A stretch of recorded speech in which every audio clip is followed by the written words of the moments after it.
This is the Resilient Schools podcast on the B Podcast Network. I am the creator, Jethro Jones.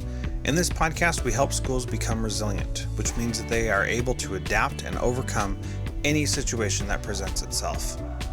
Enjoy the show. I am excited to have James Moffett on the program. James Moffett might be my favorite. What's the word? His bio, his intro. He said, "My name's James Moffett. I'm a principal and I love kids." And you know what? That's pretty awesome. James, welcome to Transformative Principal. Hey, Jeff, I'm excited to be here. Thanks for having me. It means a lot that you'd even invite me on. So I'm excited to have a conversation with you today. It's my pleasure. Now, you and I have been following each other on Twitter for a while, and then we didn't meet, but had a close encounter at the Attachment Trauma Network's conference in Houston earlier this year. So tell us a little bit more about yourself and why trauma is a thing that you've become interested in. Man, I think, I think just my history is I'm a pretty empathetic guy. Like I care about others, and I like to hear people's stories. And I think back even to my college graduation in 2004, the president of our college, his whole commencement speech was about everybody has a story. And I remember that and just really thinking about that, like everybody truly does have a story. So, getting into education, this is my 18th year. And I've always really been drawn to the importance of relationship and just getting to know kids. And, with social media now, I think it's amazing how we can stay connected to some of our kids that we've had years and years ago. I started teaching in 2004 and I taught kindergarten for 2 years. And a lot of those kids that I had as kindergartners in 2004 are now 22, 23, 24 years old now and still connected with so many of them. That's just amazing. And it goes and speaks to the importance of that relationship. And even now, like I moved to Wichita, Kansas in 2008, started teaching in Arizona, moved to Wichita in 2008. And the very first class that I had here in 2008, those kids are 23, 24 years old now. And like my barber right now is a kid that I had in fifth grade when I first moved to Kansas. And again, it's just a relationship thing. And so that's something that's always been super important to me, really trying to get to know how kids tick, why they tick, what they have going on. And then I, just like you, we talked a little bit offline about, Jim Sporleader, and I always call him the godfather, but he's of trauma-informed care, but he's become a truly amazing friend to me. But I met him back in 2015 at the conference where I got to watch Paper Tigers for the very first time. And he was on a panel. We got to ask questions. And, I found him on Twitter afterwards and just began to learn more about him because he has a story as well. And his story is pretty amazing to me. And just that was enough to kind of push me. And I was in my first year as a principal at that point. And one thing I do believe strongly is, we grow up to be teachers like we had. We grow up to be parents like we had. Sometimes we had great examples, sometimes we didn't have great examples, but that's who we are at our core. And when I went to that conference, it made me question some of the things that I was doing as an educator and question some of the things I was doing as a first year principal who was very authoritative and very fear-based. And I just saw that there was a different way to do business, and that was important to me. And so reaching out to him and connecting with him and learning about his work and then getting to my own work about, about the brain and about connection and neuroplasticity and all those words that we can talk about, just really understanding why we tick. It takes me back to that original question, the way that we do. And I think it goes back to that everybody has a story. And so that's kind of driven me to really try to figure out what people's stories are and try to connect with them in meaningful ways. And here I am, like I do consider myself a trauma-informed principal. I wasn't always, and I wasn't a trauma-informed teacher, but that's who I am now. And I think that's important. And I think I've begun to see school different. And I think that's important. So I listen to you talk about, a transformative principal. Like I think we need transformative schools. Yeah. And I think it's time that we move past school as this business that the way it's always been, that there are other options out there. There's other way to do business. There's other ways to connect kids and engage kids. And honestly, like something that we should have been doing years and years ago that we haven't, and I think, COVID and things like that are going on right now kind of forced us into redesigning and being transformative leaders and a little bit sooner than some of us wanted to, but I think it's a good thing. And I think our kids and our teachers and just education in general is reaping the benefits of that change. So yeah, one of the things that I think is really powerful is that if you had been trying to be a transformative principal before the pandemic happened, you were better prepared for what happened. So we can call that a trauma-informed principle or a transformative principle or a resilient principle. There are all these different ways of describing it. But if you were doing more than just thinking about how to accomplish my goals as a school, if you were caring about the people in front of you and doing something for them to help them grow and become better, and adjusting your school to meet their needs, then you were ready. I really think that you can never be ready for the pandemic, but you were as ready as you could be, And what are your thoughts on that, James? Oh, I agree with you 100%. I think, like I said, the pandemic kind of fast forwarded some things, but it didn't completely change things for me, and I think going back to that, everybody has a story. Like my very first superintendent, and I speak about him a lot, and I try to reach out to him as much as I can. But one of the things that I appreciated so much about him is how personable he was. Yeah. And like everything from even the hiring process. I remember I was a fifth grade teacher. I thought there was no way in hell I'm going to move from fifth grade teacher to administrator. And but it was one of those things like I might as well apply and go through the process and kind of see what happens. So I get offered this job. And I remember I got offered the job on a Friday night and I accepted it right away. And the very next day on a Saturday, like my superintendent calls me. It was just more of like, hey, welcome. We're excited to have you. And that really set the tone for the relationship that I had with him, because I don't think there's lots of superintendents who operate that way. And then he made it a point to be in our buildings as much as possible. And one thing, talk about personableness. He didn't just come in and say, how are your kids? How's your family? He would come in and he would call my kids by name. I know. He would say, how's Aria doing? How's Ayana doing? And that was so powerful to me. And that moved me to make sure that I was doing the same things as well.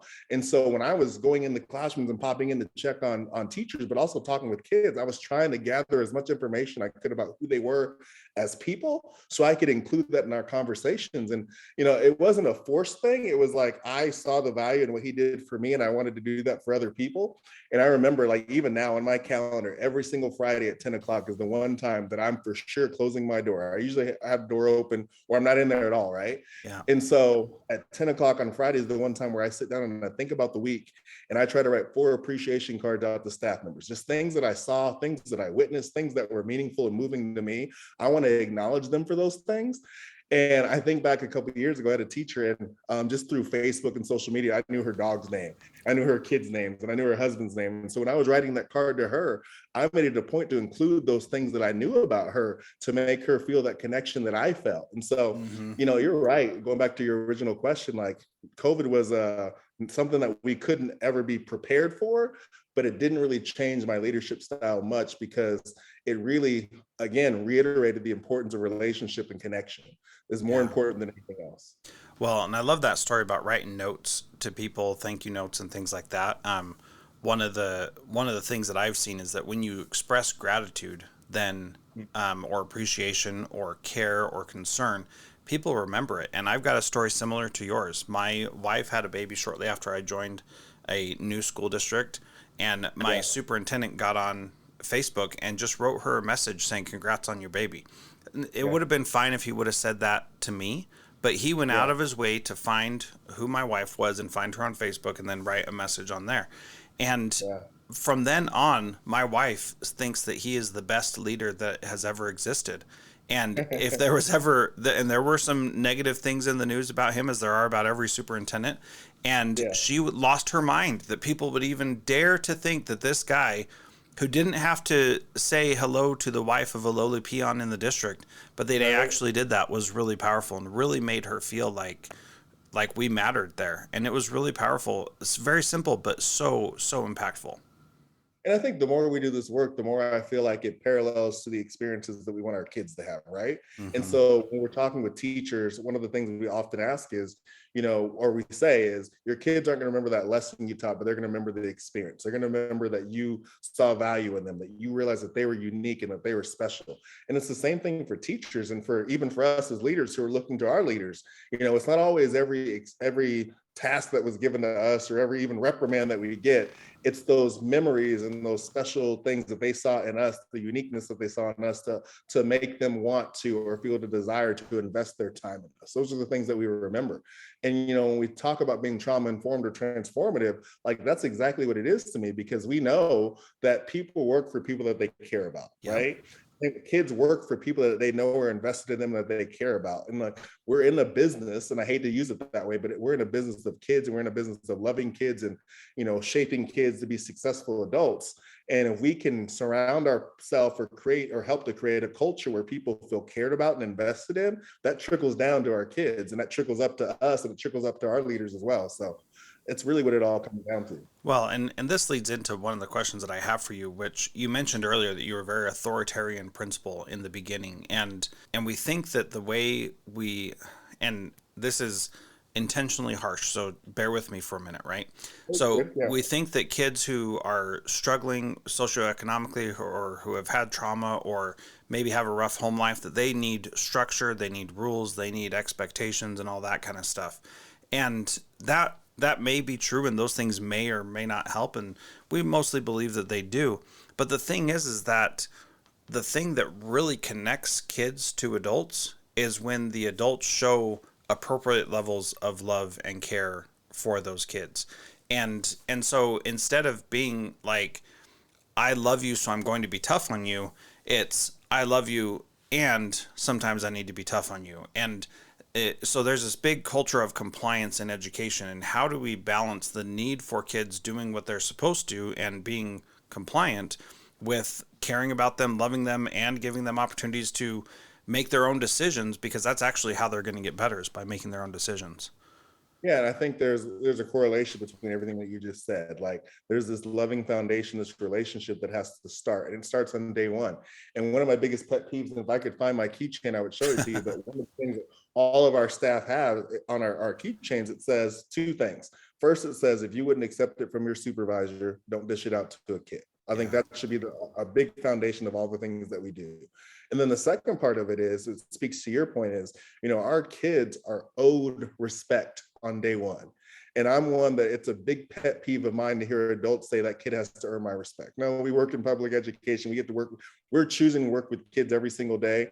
And those kids are owed our respect on day one. But I think that starts when I'm vulnerable with kids and vulnerable with the people I work with. And it starts with this loving, caring relationship. So one of the things that we talk about, I have a consulting business on the side, and the whole premise of that is love kids. That's why I say that. Love kids. Hashtag love kids, love kids, love kids. But one of the things I say every single day to kids is, I love you. There's nothing you can do about it. I want them to hear that every single day. And I need them to understand that there's nothing that they can do. Even though I might be disappointed in their behavior, disappointed in an action, there's nothing that they can do that's going to change the love that I have for them. And in fact, because I love them the way that I do, I'm going to be there to support them even when they do mess up, because they're going to mess up just like I mess up. And I think that's where we are. And when I go out and I talk to schools, I talk to districts, I say that any organization, whether it be a school or a business, has to have three fundamental things to be successful. It has to have accountability, structure, and consequences. But I start by saying all those things are rooted in love.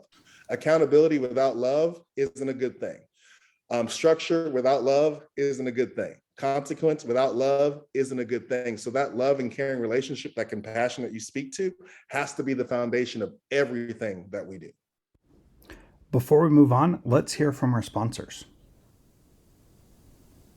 How much of a mind shift is that for most educators? Most people go into education because they do love kids, but somewhere along the line, we sometimes forget about that. So how do you help teachers see that that's a real thing that you can say, I can tell or not?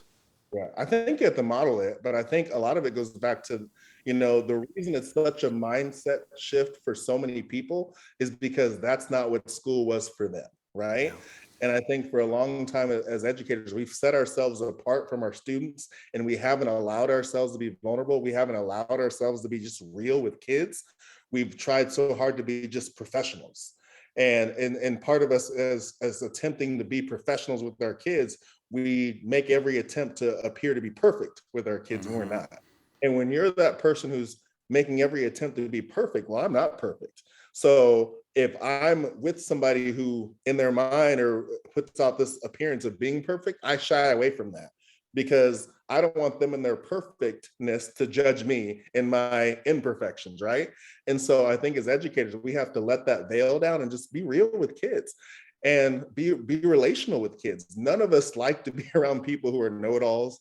None of us like to be around people who are judgmental. So why do we have teachers who act that way? And I think it goes back to that's what they've always seen modeled to them. So it is a big shift in mindset. And I think the best thing that we can do to help in that shift is to really model it, live it, and let them experience it. And if we can do those three things, then they're going to begin to see the importance of the shift, because it's necessary, especially right now with such a need for social emotional help, with such a need. We're in a mental health crisis in schools right now. Like some days I go to work and there's times when I close my door and I'm in tears just thinking about what our kids are experiencing. And it's just so heartbreaking. And so how can we approach them in a loving way to help them through the things that they're going through right now? Yeah, that's really powerful. So you mentioned two things are on the keychain. One is if you wouldn't take it from your supervisors, don't dish it out to kids. Did you say what the second one was and I missed it? The second one is like our kids are owed our respect on day one. It's not something, in my opinion, that they have to earn it. Like they are owed our respect, our human decency on day one. Yeah, good. I'm glad that I went back to that, because that piece of owing them respect on day one, it's not something that anybody has to qualify for. And as you mentioned, it's not, you love the kids, doesn't matter what they do, and they can't control that.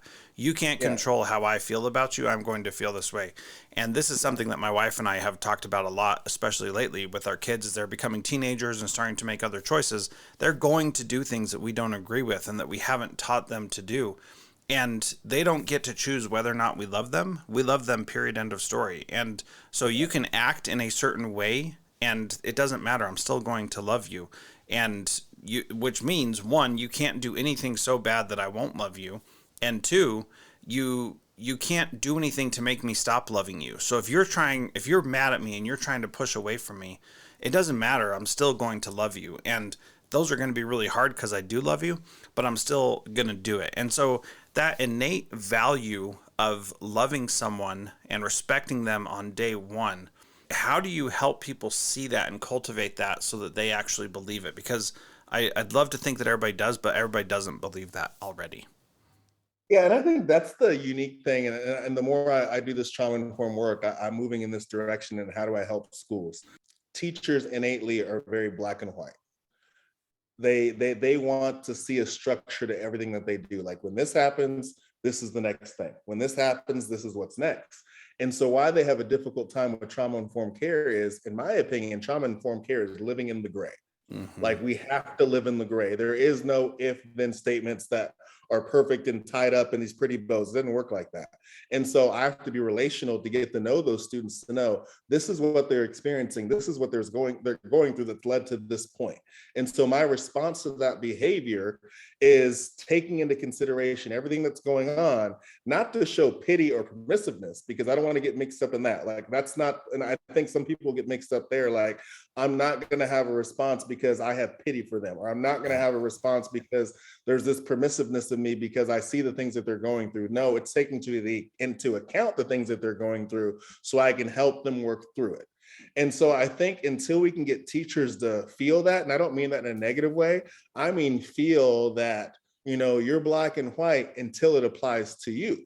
And so putting them in situations, sometimes just in conversation, where I say, and this is one of the questions I ask in every training I've ever been in, if you're on a staff and you come in late for a training, and my response to a meeting, and my response is, what, because Jethro came in late, I'm going to dock everybody's pay. Yeah. Like, because that's what we do. We're going to dock everybody's pay because you came in late. And I've asked at this point, thousands and thousands of educators, would they be okay with that? And I've yet to have one who would say they'd be okay with that. Right. But then I say, now let's flip it. How often do we do things like that to kids? How often do we have that 1, 2, 3 kids in the back of the room who are frustrating me with their behavior? And my reaction, not my response to that, my reaction to that is a quick, we're not going outside for recess, or here's this extra assignment for everybody. Mm-hmm. And so it's that ground of taking into consideration what everybody's going through and having a response that meets the needs of individuals. And there's a big difference. Ginger Lumen works for ESDAC, which is an educational I know consortium. Ginger. She's great. She is. And one of the things that she challenged me on like 2 or 3 years ago, and she didn't even mean it in a negative way, but it really just, I've reflected on it since then. The difference between each and every, Yeah. just those two words, there's such a difference there, because what we're doing as educators, we're not doing something for everybody, and we are, but like, I want to do something for each kid as an individual.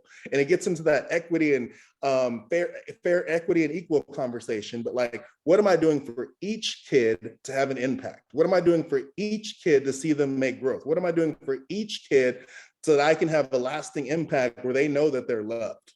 So I think until we can get teachers in that vein of really sitting back and reflecting and thinking of things in those ways, we're going to go up against a brick wall. But that goes back to, I have to first be relational with them so that they feel that they can be vulnerable with me, and let that veil down just a little bit so they can begin to look at things different. Yeah.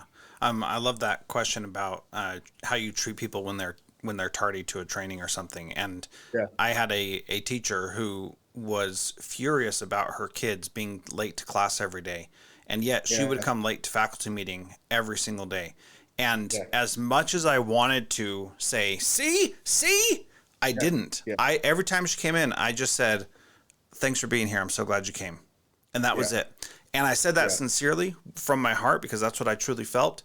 And then I would talk to her later, and I never brought this up because I didn't want to like put her in a position of, see, I'm doing it, why can't you? But every time I talked to her about her kids' tardies, she would be upset and say, this is so wrong, and they're not doing this right. And I would say, well, what is something you could say to help them feel like they are actually welcome in your classroom?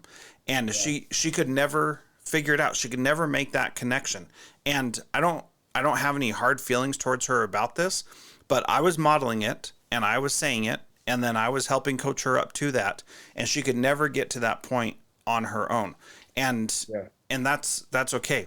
But then the other aspect of that is that I would also, I don't believe that we should assign homework, period. I think it's unethical for educators to do that.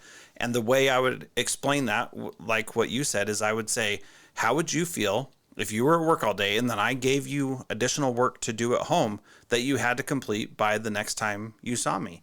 And every teacher says, well, I, one, already work at home a ton. And my response to that is, okay, what if I made you do additional work? Would you be happy with that?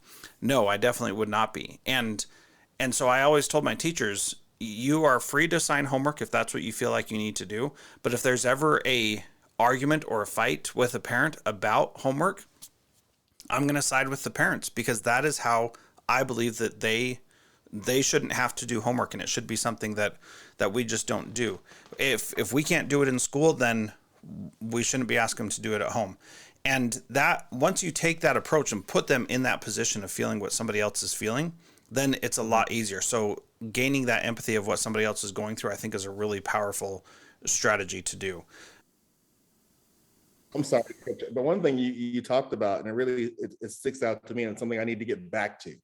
You know, you talked about like when somebody comes in late, what's your response to that? Is your response to make them feel bad, or is your response to make them feel welcome that they're there and excited about being there? And I think sometimes in education, we get into this we're looking to have a big impacts. So we're looking to employ these huge initiatives that have these huge effects. And I think sometimes we get the power of the small things, the small day-to-day things that have lasting impact, sometimes longer than some of those huge initiatives. And so I think back to the first school I was a principal of, and we had this, one of our paraprofessionals, her name was Miss Julie. And Miss Julie was just one of those really personable people who could just had a relationship and a connection with everybody. And we altered some of her job descriptions. She's one of our special education pairs. That's what she did the majority of our day. But I said, these first 30 minutes of every single day, I need to change your job description just a little bit.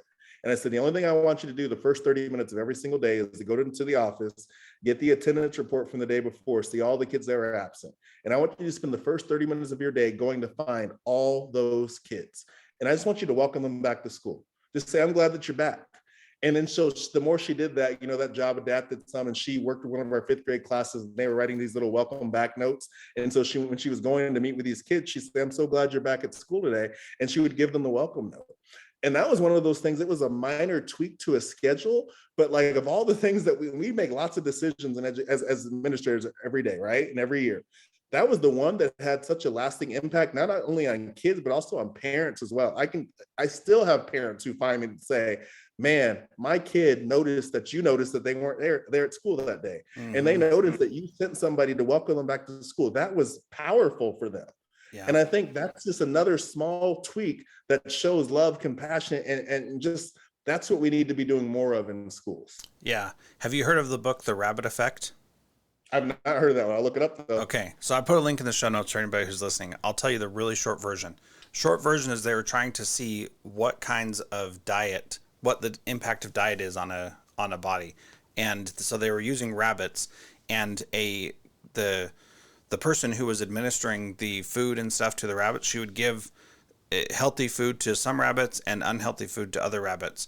And the unhealthy food that she gave to the rabbits, because she was such a kind, personable person and was talking and loving on the rabbits, they had the bad food but had much better health outcomes than those who were administered to by a different person who didn't, get involved and love them and talk to them. And just that act of being healthy, appropriate, kind, loving made those animals feel that much better and have much better health outcomes. And we know that from, the ACEs study with Dr. Nadine Burke-Harris about how, that the health outcomes lead to very negative things for kids who have experienced trauma.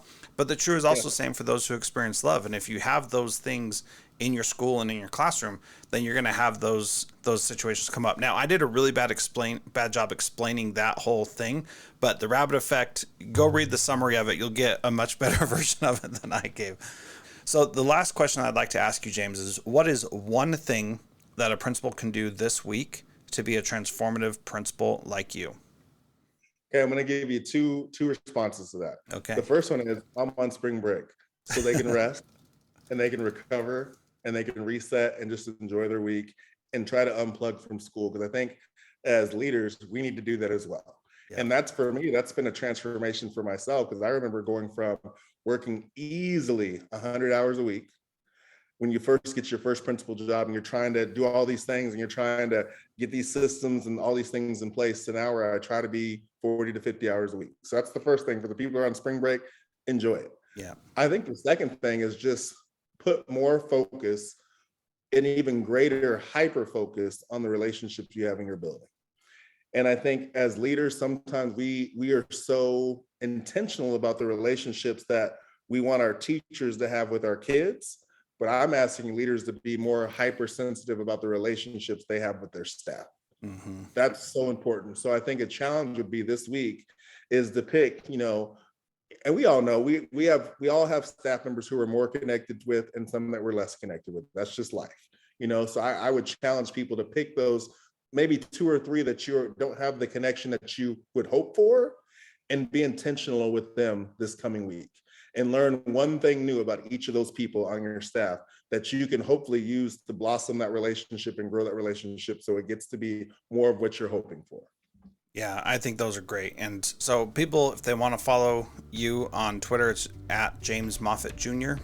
Definitely check him out. He's got great stuff. And James, it's been awesome talking to you. Thank you so much for being part of Transformative Principal. I appreciate the invite, man. Thank you so much.